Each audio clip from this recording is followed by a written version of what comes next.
Selamat sore, perkenalkan nama saya Liora Parolian Binti Joana, NIM 150200094.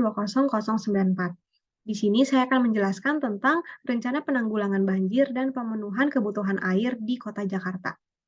Sebelumnya, saya izin memperkenalkan diri terlebih dahulu. Di sini ada tentang DISC. DISC ini adalah sebuah tes yang bertujuan untuk mengukur perilaku calon pekerja dalam situasi kerja. DISC ini pertama kali diperkenalkan oleh William Moulton Marston. Di sini ada 4 tipe orang. Yang pertama ada dominance, inducement, lalu ada submission, dan terakhir ada compliance. Di sini hasil tes saya menunjukkan kalau saya adalah orang yang C atau compliance, yaitu saya adalah orang yang berpikir secara analitik dan juga sistematik dan struktural. Selanjutnya, kota kelahiran saya adalah Jakarta. Oleh karena itu, di sini saya akan meneliti kota Jakarta sebagai sumber permasalahan, sebagai kota di mana terdapat masalah banjir dan juga masalah kebutuhan air. Oke, jadi di sini ada suatu pertanyaan, yaitu apa yang akan saya lakukan apabila saya diamanahkan menjadi wali kota Jakarta, terutama untuk mengatasi masalah banjir dan juga pemenuhan kebutuhan air. Oke, sebelumnya saya akan menampilkan data-data banjir Jakarta. Di sebelah kiri, ini adalah data mengenai jumlah RW yang terdampak banjir di kota Jakarta. Dapat dilihat bahwa dari tahun 2019 ke tahun 2020 itu ada peningkatan jumlah RW yang terdampak banjir, di mana kita bisa tahu juga kalau di tahun 2020 itu adalah masa pandemi, jadi kebanyakan orang memang berada di perumahan, tidak melakukan mobilisasi. Nah, kemudian seiring waktu juga di tahun 2021 dan hingga tahun 2022 mengalami penurunan, jadi jumlah RW yang terdampak banjir itu semakin tahun mulai menurun. Kemudian dapat dilihat juga di sebelah kanan, ini adalah data banjir Jakarta untuk faktor-faktor lainnya, di antaranya ada curah hujan tertinggi, lalu ada jumlah RW yang tergenang, luas area tergenang, area strategis, jumlah pengungsi, dan masih banyak lagi.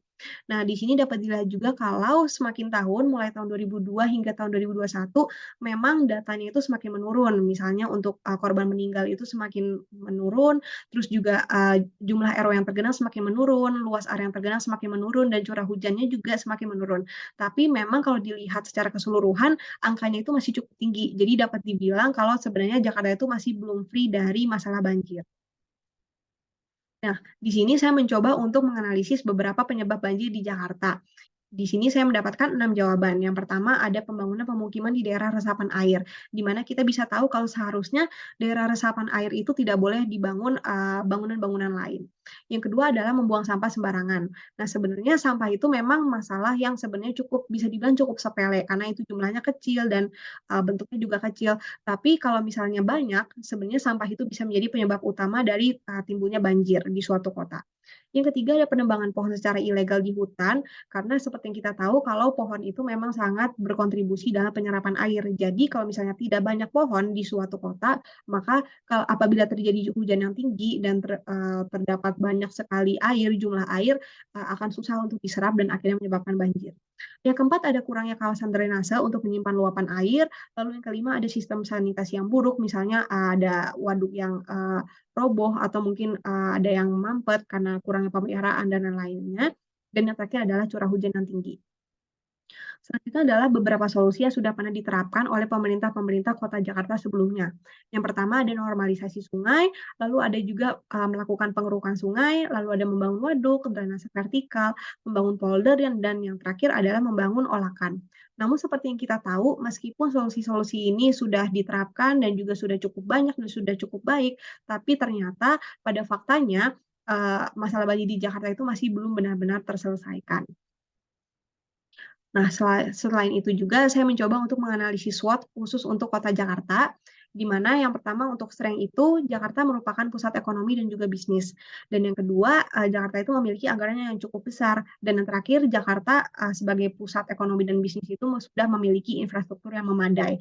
Di sini infrastruktur yang dimaksud itu baik infrastruktur air atau transportasi, pendidikan, untuk pekerjaan dan lain-lain sebagainya.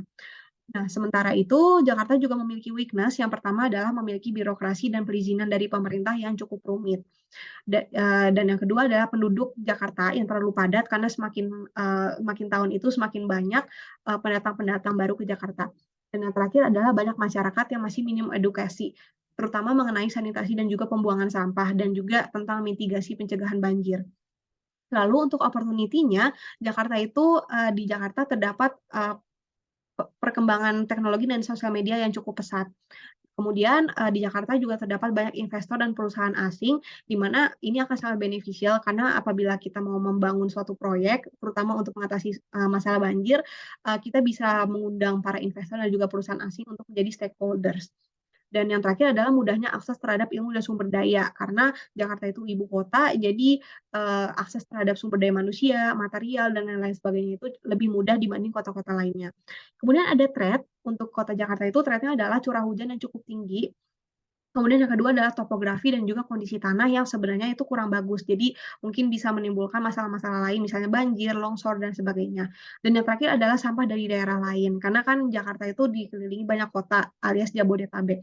Jadi, sampah-sampah dari, Bodetabek atau kota-kota sekelilingnya itu bisa berkumpul dan, akhirnya terakumulasilah di kota Jakarta yang akhirnya menimbulkan banjir.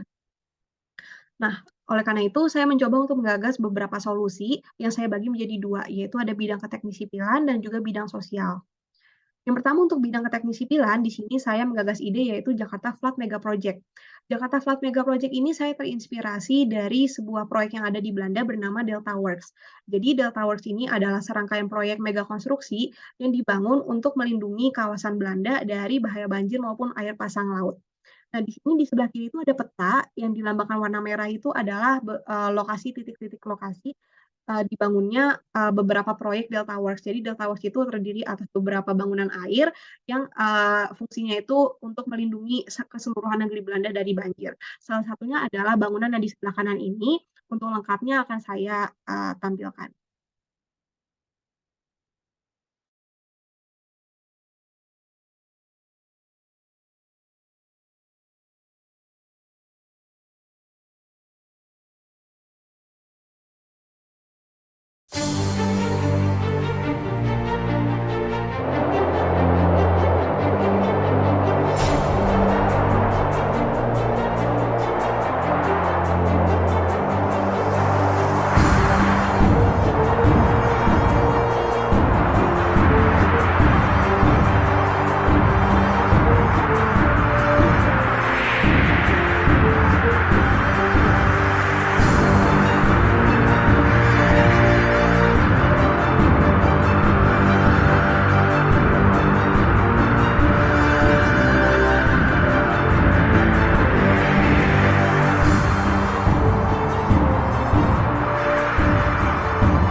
Oke, jadi itu adalah sekilas tentang salah satu bangunan Delta Works yang ada di Belanda. Setelah ini akan, saya lanjutkan presentasinya.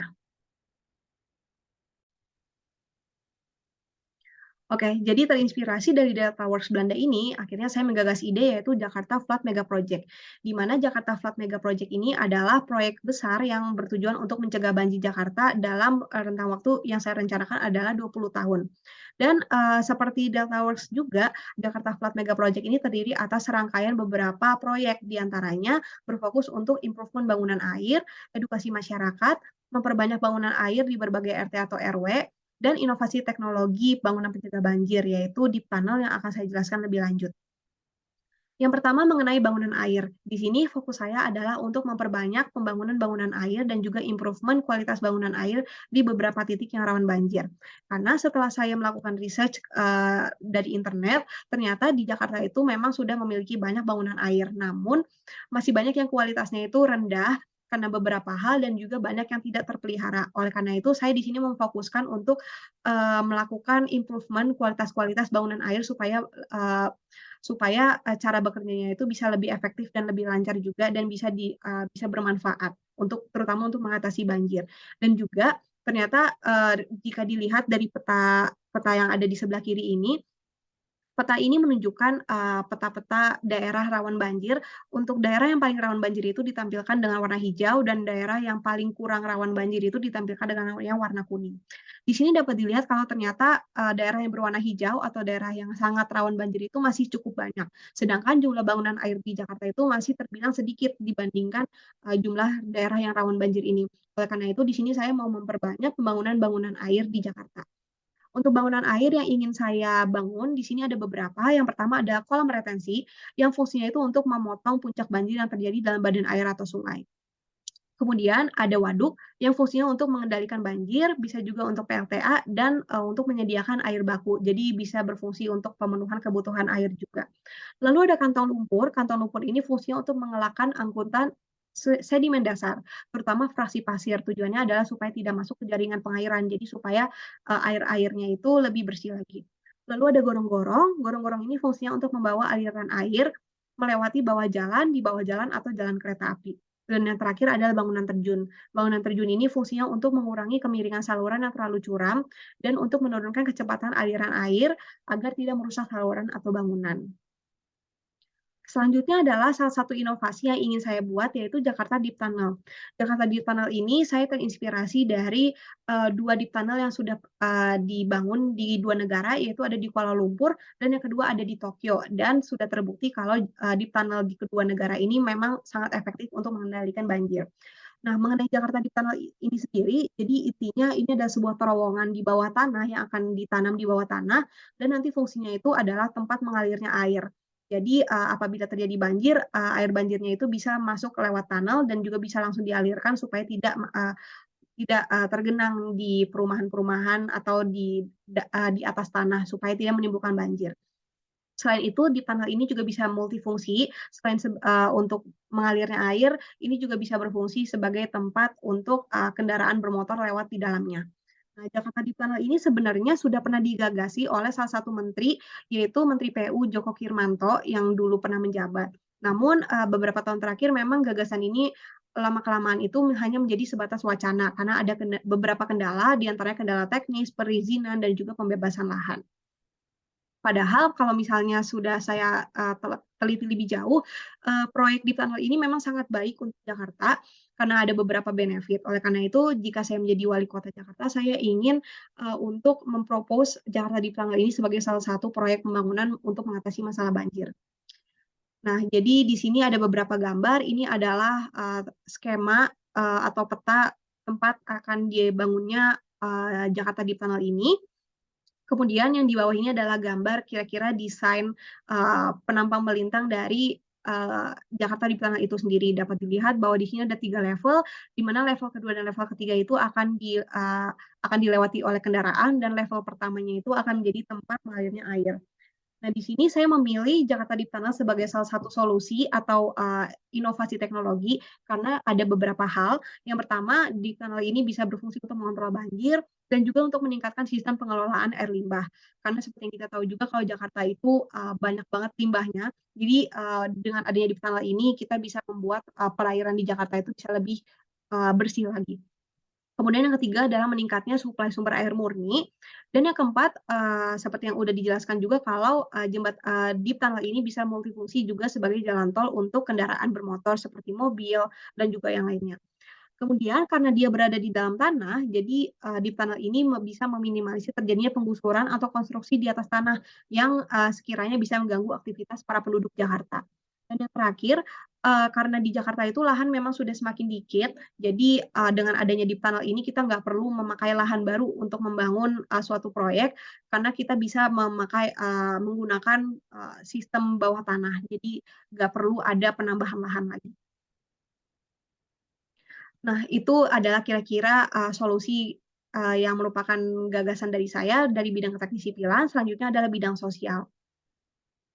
Nah, di sini saya mencoba untuk menganalisis beberapa penyebab suatu proyek gagal dan bagaimana, dari sisi kemanusiaan dan juga sisi sosial itu untuk, mendukung keberjalanan suatu proyek terutama dalam mengatasi banjir atau, pemenuhan kebutuhan air. Di antaranya yang pertama itu ada mengenai korupsi, dan yang kedua ada struktur organisasi yang kurang jelas, dan yang terakhir ada perencanaan yang kurang matang.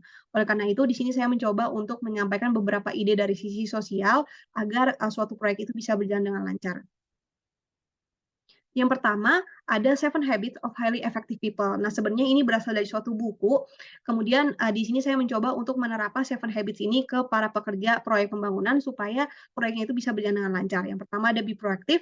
Be proactive itu artinya adalah habit yang mengajarkan agar kita itu bisa lebih fokus pada apa yang bisa kita kontrol dan kita influence.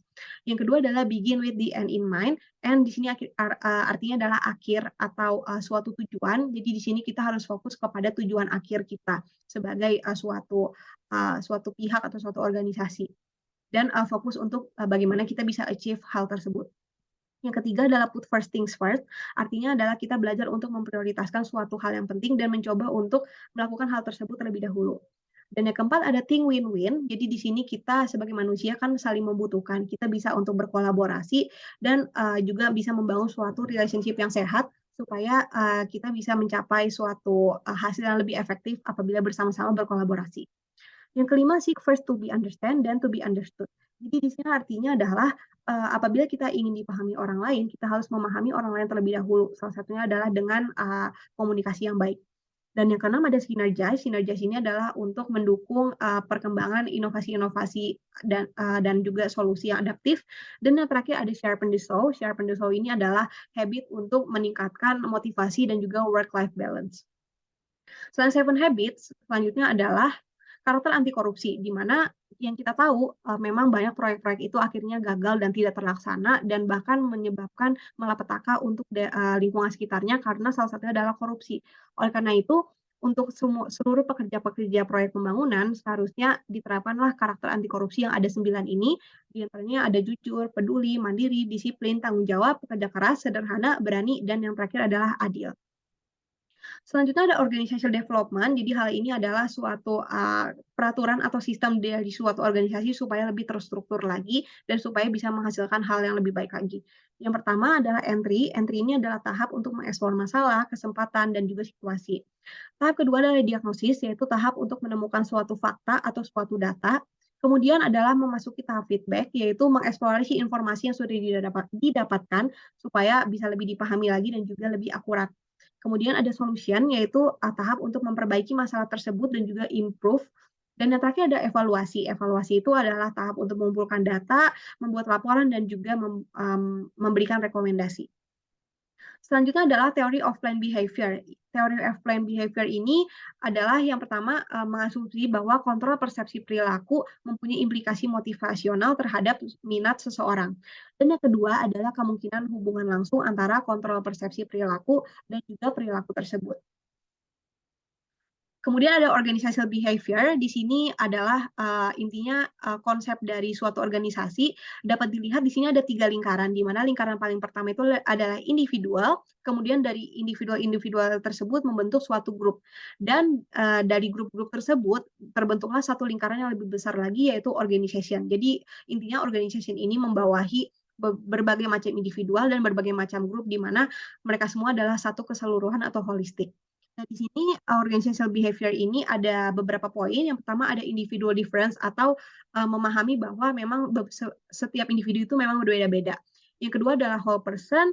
Lalu yang ketiga ada cause behavior. Jadi cause behavior ini artinya behavior dari semua pekerja itu adalah behavior yang diakibatkan dari behavior atau diakibatkan dari sesuatu yang ada di lingkup tersebut.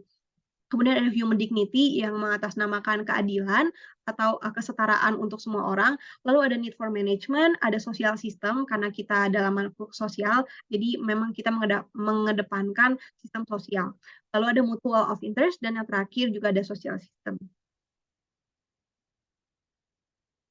Nah, selanjutnya adalah mengenai perancangan. Perancangan ini ada SI-Dlacom. SI-Dlacom ini sudah pernah di-mention di salah satu peraturan Menteri PUPR.